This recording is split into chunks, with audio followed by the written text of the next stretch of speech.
लोग पूछते हैं कथा सुनने का फल क्या है। अंतिम बात और सुन लीजिए।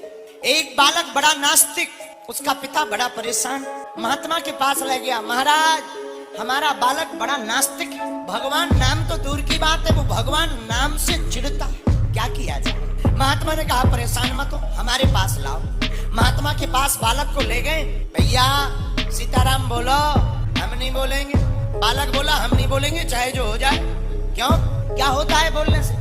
महात्मा बोले कुछ नहीं भी होता है तो एक बार तो बोल दो। बालक बोला हम नहीं बोलेंगे।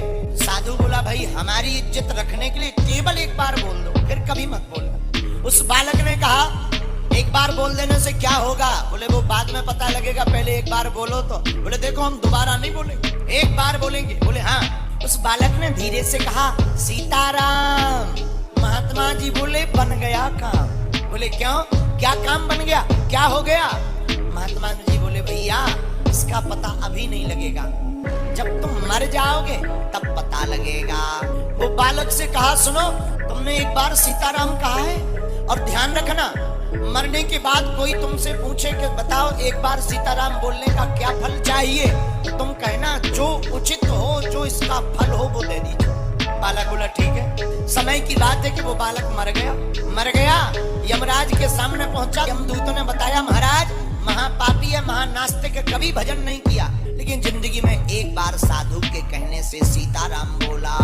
यमराज बोले बताओ बालक, सीताराम बोलने का एक बार का क्या चाहते हो, बाकी तो तुम्हें नरक में जाना पड़ेगा। हाथ जोड़कर बालक बोला गुरुजी की बात याद आ गई, महाराज जो भी सीताराम बोलने का फल हो वो दे दो। अब तो यमराज भी चक्कर में पड़ गए कि आखिर एक बार सीताराम बोलने का फल है क्या, ये तो बही खाता में हमारे भी नहीं लिखा।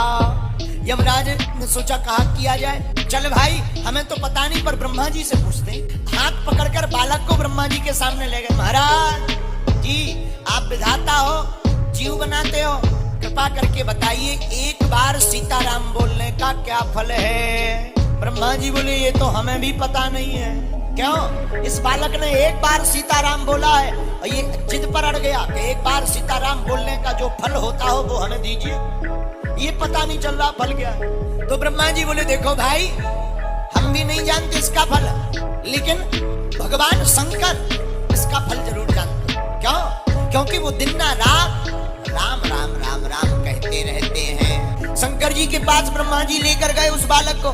बालक बोला महाराज एक बार सीताराम बोलने का फल क्या होता है बताइए। शंकर जी बोले क्या लंबी आफत है? तब ब्रह्मा जी ने पूरी कहानी बताई कि ये महानास्तिक है, जिंदगी भर पाप किया, हमेशा झूठ बोला, अत्याचार किया, बस धोखे से एक बार सीताराम कह लिया, उसी बात पे ही अड़ के बैठा है कि एक बार सीताराम बोलने का जो फल होता हो दे दीजिए। शंकर जी बोले देखो भाई हम राम राम तो करते हैं, पर हमें भी पता नहीं है कि फल क्या है। तो किसे फल पता होगा? बोले जिसका नाम है उसी को पता होगा। एक बात बोले भैया, राम जी से बड़ा राम का नाम है। वो बालक भगवान विष्णु के सामने पहुंचा।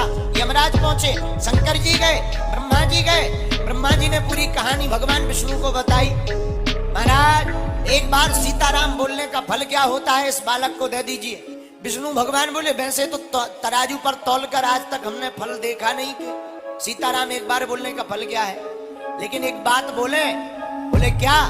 बालक एक बार सीताराम बोलने का यही फल है कि व्यक्ति वैकुंठ आने के लिए हजारों साल तपस्या करता है तब वैकुंठ आ पाता है, लेकिन तुमने एक बार धोखे से सीताराम कहा तो तुम ब्रह्मा और भगवान शंकर के साथ वैकुंठ चले आए। इससे बड़ा क्या फल हो सकता?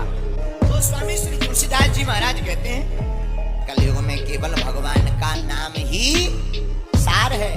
जो राम नाम का जप करता है, जो राम नाम कहता है, भैया वो धोखे से कहे, जानबूझकर कहे या जबरदस्ती कहे, जैसे जहर को कोई धोखे से पिए, जानबूझकर पिए, पर जहर का काम मारना है, उसी प्रकार जो राम का नाम धोखे से ले, जानबूझकर ले, राम नाम का काम तारना है, ये तार करके ही मारना।